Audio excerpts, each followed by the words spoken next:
Okay, so now we have our Aweber set up, our Aweber list set up, our Facebook ads account set up and connected with our CRM. We've contacted affiliate networks and we've now finding products that we'd like to promote. We've created a lead magnet and we've launched a Facebook lead generation campaign. So now the next thing to do is set up our follow-up sequence in Aweber. This is where everything all comes together.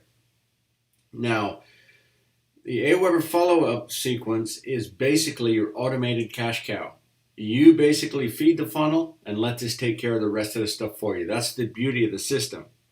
So the question is, what do you put in your Aweber follow-up sequence? So what should your autoresponder sequence include? Now, the first email they're obviously going to get is going to be the welcome email, thank you, and access to the lead magnet that you created. And basically, even if you create different lead magnets, you can put them all on the same page and only have one link in there, so you don't have to keep updating this thing. Because the more stuff they get, the happier they're going to be. You want to have a welcome to my list. Thank you for signing up. Please understand that you're going to get all kinds of tips and tricks, and hope you enjoy this free gift. Really try and speak to them in your own voice and be kind of funny, sarcastic, and say, hey, and by the way, I'm going to be sending you emails, every day or so. Some of them are going to be freebies, some great content, some tips and tricks, and some offers that I'm going to recommend. If you don't like this, please go ahead and do us both a big favor and unsubscribe below. Be pretty prominent about that in the first one, because you don't want complainers on your list, and they're going to do you no good anyway. All right? So the first email should be an initial welcome email. Pretty straightforward to set up. Just think it out, put it down. What would you like to get if you signed up? Obviously, you're going to get the lead magnet, some free gifts you're going to include in there. Tell them a little bit about yourself and what to expect. And again, at the end, kind of go in there about the unsubscribe thing and try and get rid of the complainers. Okay? The second one is going to be another value email.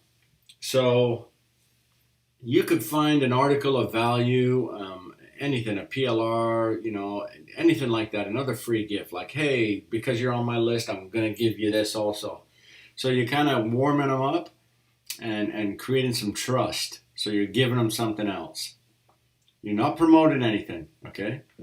In your initial welcome email, you can have a link on a PS underneath and put a link in there. One of your the super link that I told you with one affiliate program in there. But don't be real pushy. It's just in case they click on it. The same with a value email. Put a PS line at the bottom, and that's where you kind of put that. The third email, you want to reach out to them and ask them some questions. And use, in the email, think about this. You're building trust. It's very important. And especially on this initial sequence, it's very important. A lot of people don't do this. So you want to go to these people and you want to say, hey, whether you're new or not, I understand the struggles, etc., etc. Is there anything that you're struggling with you'd like to tell me about? Maybe I could help you. Here's my best email to get a hold of me. And set up a Gmail email account, a new one, and put that in there. And you'll be surprised how many of these people will send you an email and ask you questions, or just kind of like they're struggling or they can't get this going and that. And if you don't know the answer, do some research and then respond to it. But what you're doing is you're building trust. Okay, and they're trusting you, and it's big. Okay, after the question email, then you start going to the offer emails. Now you want to send out, your sequence wants to go every single day. Okay, every day. And your emails, what I've learned in the past is no matter what product I'm promoting or what I'm doing, I try and come up with a generic email that could take any product. And they don't have to be like writing your life story or anything like that. Kind of quick. You can check your own spam box and everything else. You'll find a bunch of ideas. And just create these emails in there where you're going to put this super link in there. Okay? And you're going to do one per day, different headlines, different things, and you kind of look at your stats as you're going, and you're going to start seeing what sort of headlines get the most clicks, okay? Again, it's not opens. Really don't care about opens. Opens don't mean anything if the email doesn't get any clicks. Okay? And the email is the email. Obviously, you're going to rewrite emails, get them better, know what your list likes and how you're going to get your clicks up. But some people may get mistaken on focusing on the open rate of an email as opposed to the click rate. So obviously, if the headline is worthless, then nobody's going to open it and click through anyway. But you'll find that some headlines with content will get better click rates than other headlines with the same content.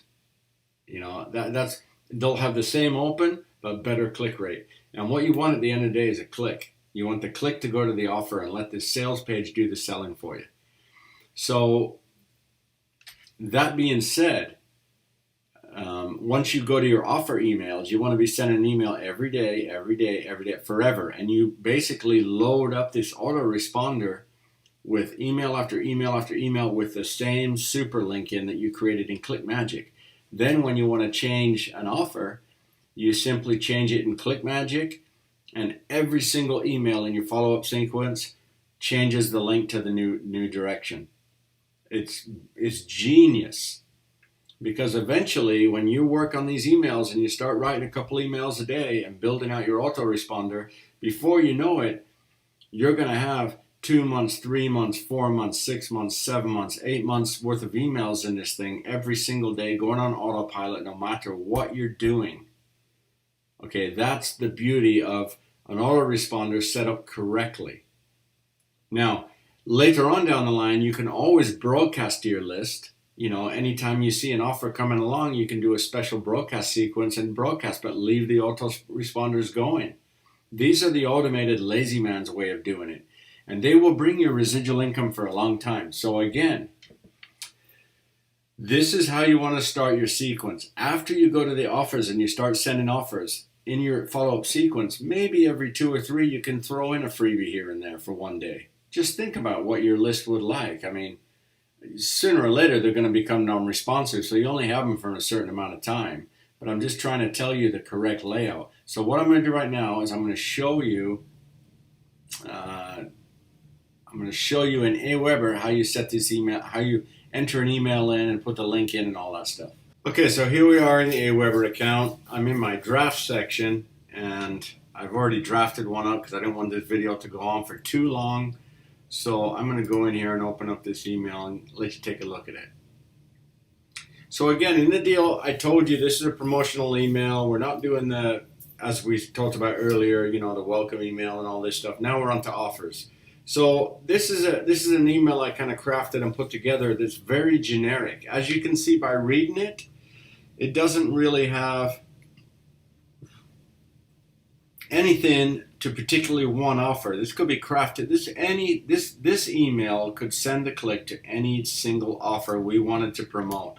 And this is kind of the way you want to write them. You want to write them where they look like they will go with any offer. And they got to be catchy. You got to have angles. You got to have things that go with it. And you'll get better and better at this. I mean, look in your spam box, pull out some emails, use a part of one, add a part of another. Get creative with it. They don't have to be super long. You can mix up a few that were only this long. You know, this particular one that I did is here. I always put your links on a separate line. Always put your links on a separate line and always bold them so they stand out more from all the rest of the text. Finish off, you know, your regular closing line. And again, it's, as you can see, it's a generic email. Again, you can go backwards on all these training videos, take notes, and, you know, copy some stuff here and there. But you'll get really good at this, and you'll start to see that which emails get clicks and what don't, and you'll get better at crafting them. Some people like really short emails, so you're going to mix it up. Give them a short one day, give them a long one another day. You know, it's pretty common sense. But this is how you build them out. Now, when you want to put your link in here, let's imagine this was the link, right? You see IMSOS info sup 1, it's right here. That's our link right now, so we would just copy and paste this one straight into this, and that's how we automate this whole system. So now this email is ready to go, so I click I mean, it's pretty self-explanatory. I just wanted to show you how you put the link in. You just click the link deal here, highlight the text, change the link. But once they're done, they're done. And then we're going to go over here to save and exit. We come to this page, and this is where we go to send options, and we go add to the follow-up series. And we're going to add it. We're going to say 1 day, and we're going to click add to follow-up series. It's going to save it. It's going to put it in there, and I'm going to show you. So now if I go down here, you can see email number 7 on this list is watermelon, which is, again, is a random subject, right? I'm just trying to get an open. And then number 8 is this directly affects you, okay? And they're going to get that 1 day after this one. Now, the beauty of the way that I'm teaching you to do Bankly is this. If you concentrate every day on writing 3 or 4 emails in the beginning to build out your autoresponder so many days, and you're always going to have this same link that we created in ClickMagick. In ClickMagick. You're always going to have that same link in every single email. Now, here's the beauty of it. If you get on a routine of doing this and then check your stats on the opens and then switch out a couple emails here and there, like, or maybe change the subject, you'll notice that one doesn't get a lot of opens, the other one does. When you've got this built out, you can build these things out, 30, 60, 90, 120 days. And you never have to touch them again. So every time a lead comes into the Bankly system, it goes into your autoresponder, and every single day they're being sent an email completely on autopilot, no matter what you're doing, where you are, with an offer. So you can change the offer, like let's say at the end of the night.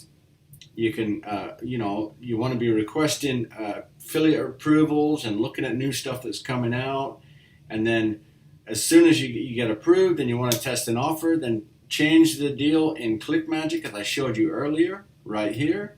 And that would update every single one of your follow-up emails in Aweber.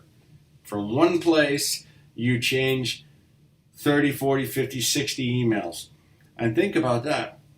If your list is being built every day and you're up into the thousands, that's one subscriber maybe getting day 2, the other one's getting day 32, but every day, everybody on your list is getting an email with this link to this offer. Think of the power and how the passive income it does. Your only real job is to find offers you want to promote and send traffic to basically your funnel, which is the thing that brings them into the list, and then autoresponder takes care of everything else for you. It's beautiful. I hope you see the power of it, and I'll see you in the next video.